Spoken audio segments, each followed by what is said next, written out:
प्रिय छात्रों, आज हम आप लोगों को मैं जो है एक शादी में जो है विवाह कार्यक्रम में था।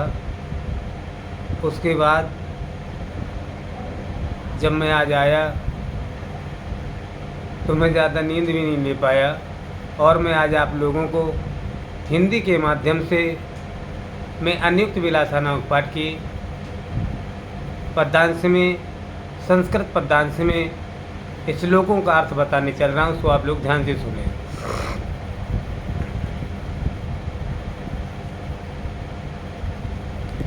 कि नितरां नीचो स्मृति त्वं खेदं कूपं कदापि मा कृथा अत्यंत सरहृदो मा गुणगीता से। कि हे कुएं, तुम अपने आप इतना खेद मत करो। हे कुएं, तुम अपने आप इतना खेद मत करो कि मैं इतना गहरा हूँ। कहते हैं तुम तो बहुत ही सरल हृदय वाले हो और दूसरों की गुण रूपी रस्सियों को ग्रहण करने वाले हो। इसलिए कहते हैं कि हे कुएं, कभी भी तुम अपने मन में कोई बुरे विचार मत लाना, कोई अन्य प्रकार की चीज़ों को मत लाना। ये मत सोचना कि मैं इतना नीच हूँ। नीच का तात्पर्य कोई नीचाई मतलब नीचता से नहीं। यहाँ पर कहने का तात्पर्य ये है कि हे कुएं, तुम तो बहुत गहरे हो। गहरे का तात्पर्य होता है जो व्यक्ति समस्त लोगों की हर प्रकार की बात को सहन कर जाए, वह जो है कुएं के समान होता है। कुएं पे देखिए कूड़ा भी डालते लोग, करकट भी डालते हैं और फिर भी लेकिन कुआं जो है हमें शुद्ध पानी प्रदान करता है। कुएं जैसी ठंडक नहीं होती है, तो वो बहुत सरल हृदय वाला होता है। दूसरा पाठ दिया गया कि नीर क्षीर विवेका हंसालस्य त्वं तनुते चैत्यम। कि नीर क्षीर विवेका, कि हे हंस, यदि तुम ही दूध और पानी को अलग करने में आलस्य करोगे तो अपनी कुल की मर्यादा का पालन और कौन करेगा। हे हंस, यदि तू ही दूध और पानी को अलग करने में आलस करोगे तो अपनी कुल की मर्यादा का पालन और कौन करेगा। तो कहते हैं क्या कि तीसरा श्लोक है कि कोकिलाया पाय दिवसान तावद विरपान करील विटपेशु यावन दलिमाला वपाला रसाल श्यामुल्य सती। कहते हैं कि हे कोयल, जब तक कि तुम अपने दुख के दिन इन करील के वृक्षों में व्यतीत करो, जब तक कि किसी आम के वृक्ष में कोई नई बौर ना आ जाए और वहाँ भौरे गुंजान ना करने लगे। तो कहते हैं हे हंस, यदि तुम ही इस प्रकार का कहते हैं मतलब कहते हैं कोयल के लिए कहा जाता है कि हे कोयल, तुम अपने दुखों के दिनों को तब तक यहाँ इन करील के वृक्षों में व्यतीत करो जब तक कि किसी आम के वृक्ष पर कोई नई बौर ना आ जाए और वहाँ भौरे गुंजान ना करने लगे। ठीक है।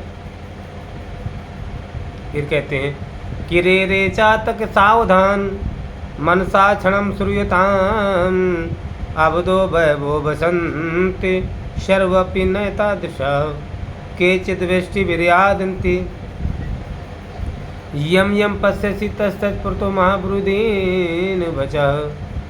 कहते हैं कि हे चातक पपीहा, सावधान होकर के क्षण भर के लिए मेरी बात को ध्यानपूर्वक सुनो। आकाश में बहुत से बादल होते हैं लेकिन सभी एक से नहीं। कहते हैं ये आकाश में बहुत से बादल होते हैं लेकिन सभी एक से नहीं होते हैं। ठीक है ना, सभी जो है एक से नहीं होते हैं। तो क्या कहते हैं कि आकाश में बहुत से बादल होते हैं लेकिन सभी एक से नहीं। कहते हैं कुछ तो पृथ्वी को क्या कर देते हैं, वर्षा करके पृथ्वी को गीला कर देते हैं और कुछ व्यर्थ में ही गड़ा गड़ा करके वापस चले जाते हैं। और कहते हैं कि ना वह ताड़नाथ ना तापनाथ ना वही मध्य विक्रियात ना क्लिश्यमानो आसमी स्वर्ण मुख दुखम तदेका गुंजात ओलंती। सोना सुनार से कहता है कि अरे भाई सोनी जी, ना तो हमें पीटने का दुख है, ना तो हमें पीटने का दुख है, ना ही हमें बेचने का दुख है, ना ही हमें आग के बीच में तपाने का दुख है, न लोहारी में रख के पीटने का भी दुख है। दुख तो मात्र हमें इस बात का है कि लोग हमें रत्ती भर गुंचू से तोल देते हैं। क्या करते हैं? लोग हमें रत्ती भर गुंचू से तोल देते हैं। इसलिए कष्ट हमें यही है। आगे है कि रात्रि गमिष्यति भविष्यति सुप्रभावतम भानु उदिष्यति श्री पंकाजलि इत्थम विचार गंते कोसगुते द्रुपे हांत नलनी गज्जु झारा। रे रात्रि गमिष्यति, तो एक कमलनी के पौधे पर भंवरा बैठा हुआ था। कमलनी के पौधे पर बैठा हुआ भंवरा यह विचार कर रहा था कि रात बीत जाएगी और मैं फिर सुबह का प्रभात होगा, सूर्य खिलेगा, कमल की पंखुड़ियाँ भी खिल जाएंगी और मैं फिर जो है क्या करूँगा? फिर मैं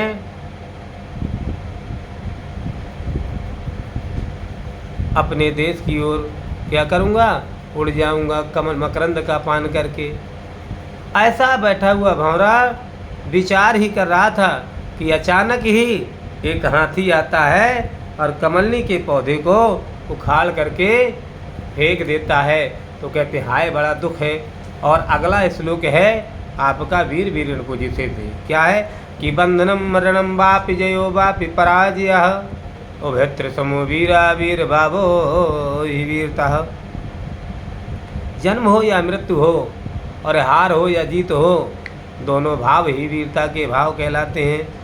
इसलिए कहते हैं कि हमें कभी भी मन में किसी प्रकार की कोई ग्लानियाँ नहीं लाना चाहिए। ठीक है ना? बंधनम मरणम वापि जयो वापि पराजयः उभयत्र समो वीरा वीर भावो ही वीरता। जन्म हो या मृत्यु हो, हार हो या जीत हो, दोनों भाव ही वीरता के भाव कहलाते हैं। ठीक है। उसके बाद है कि उत्तरम यह समुद्र से हिमालय च दक्षिणम, उत्तर से यह समुद्र से हिमालय च दक्षिणम वर्ष नाम तुम भारत भारत नाम तन सतति। जिसके उत्तर में हिमालय और दक्षिण में सागर है उसका नाम भारतवर्ष है और हम सब भारत की संतान हैं। ठीक है ना? उसके बाद है अतो अप्राप्त से स्वर्ग जित्वा भूत से महीयम तद युद्ध कृत्याय कुंती युगत पुत्र युगत विराह। कहते हैं कुंती पुत्र अर्जुन, तुम अपने मन में किसी प्रकार से ये मत सोचो। क्या सोचो? इस प्रकार से मन में किसी भी प्रकार के भाव मन में मत लाओ, गिलानी मत करो। उठो जागो और अपने लक्ष्य को करो। तिष्ठति जागृति प्राप्त वरान्य बोधत। उठो जागो और अपने लक्ष्य को प्राप्त करो। इसलिए कहते हैं कि हे प्रभु, आप लोग जो है इस प्रकार से कभी यदि मन में गिलानियाँ उत्पन्न हो जाएं, यदि कोई शोक उत्पन्न हो जाए तो शोक को लेकर के मत बैठो, संघर्ष करो। इसलिए हे अर्जुन, ये मत सोचो कि आज क्या है और कल क्या होगा। कल को किसी ने कभी देखा नहीं है, इसलिए विचार मत करो। उठो जागो और अपने लक्ष्य को प्राप्त करो। इसलिए हे अर्जुन, क्या है कि उठ कर के तुम अपने मन में किसी भी प्रकार का विषाद मत करो, क्योंकि ये तुम्हारे समय जो है ये शोक करने का तुम्हारा समय नहीं है। ये समय जो है तुम्हारा क्या है? शोक करने का समय तुम्हारा नहीं है। ठीक है ना? इसलिए आप मन में किसी भी प्रकार की कोई धारणा मत लाएं गलत, ना ही गलत सोचें, ना गलत विचार करें। और हमारा तात्पर्य यहाँ पर यही है कि इसी प्रकार से मन में कहते हैं। और एक प्रबोधो ग्रामीण से श्लोक और दिया गया आपका, क्या है कि अपदो दूरगामी चा साक्षरो न चा पंडितः अमुखा स्पष्ट वक्ता सायो जानति सो पंडितः। क्या कहते हैं कि दूर देश की यात्रा करता है, बिना पैरों वाला है, स्पष्ट बोलने वाला है, फिर भी उसका मुख नहीं है। और जो व्यक्ति उसको जान जाए वही ब्राह्मण और विद्वान है। तो अपदो दूरगामी चा साचो न चा पंडितः हम खाए स्पष्ट वक्ता चायो सो जानिति पंडितः। कहते हैं कि जो जान जाए उसको वही पंडित है, वही ब्राह्मण है।